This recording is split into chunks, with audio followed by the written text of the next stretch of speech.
Sentence writing in English, part 3, 4 different sentence types.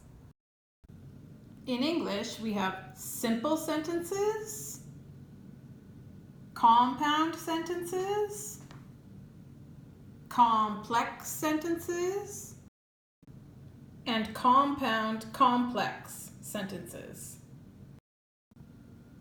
This is a simple sentence. It's one independent clause. Notice it has one subject and one verb.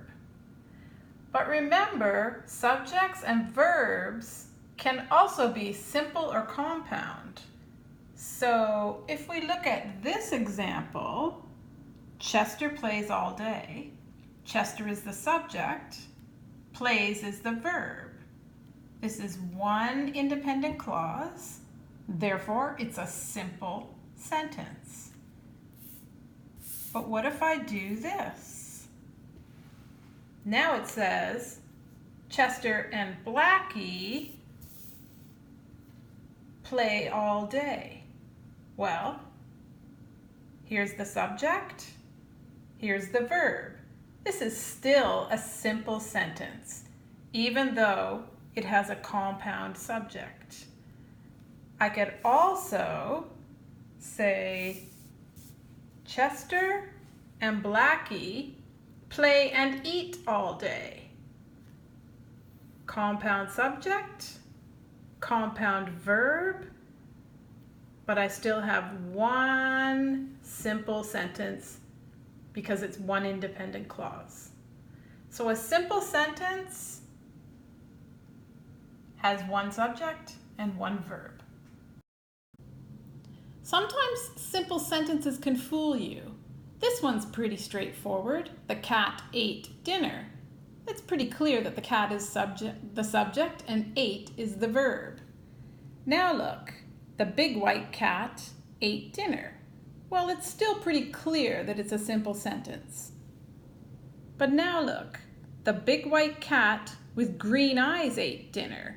Now there's an extra prepositional phrase with green eyes, but still only one subject and one verb, so it's a simple sentence.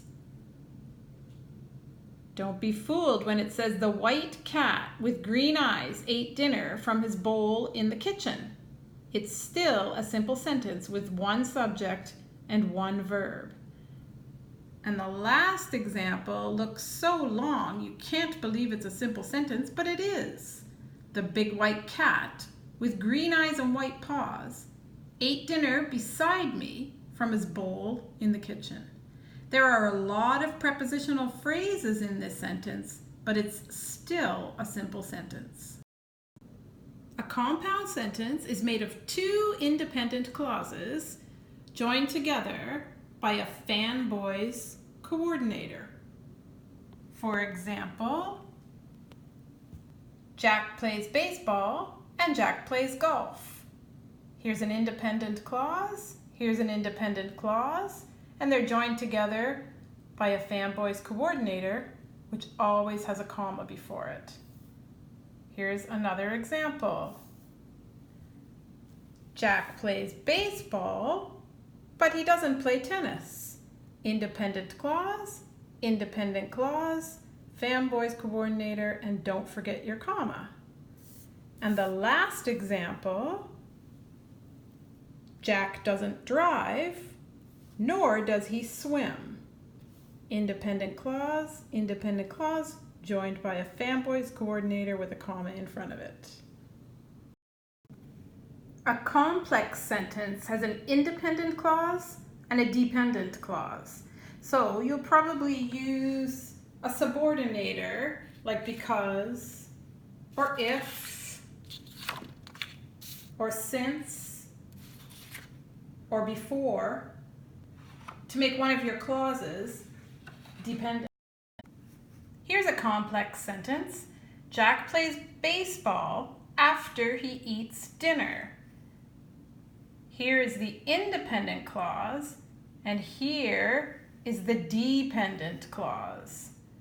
If I change the order and I put the dependent clause first, then I must put a comma after the dependent clause. After Jack eats dinner, comma, he plays baseball. The fourth sentence type is the compound complex sentence.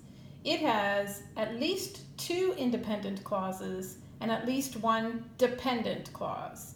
So basically, you'll be using a fanboys coordinator like and, as well as a subordinator such as before.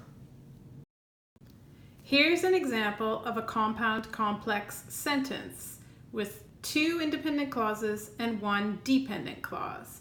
Jack goes to the gym, or Jack plays baseball after he eats dinner. So you have an independent clause connected to another independent clause using a fanboys coordinator and the comma that comes before it. And then you have a dependent clause after he eats dinner.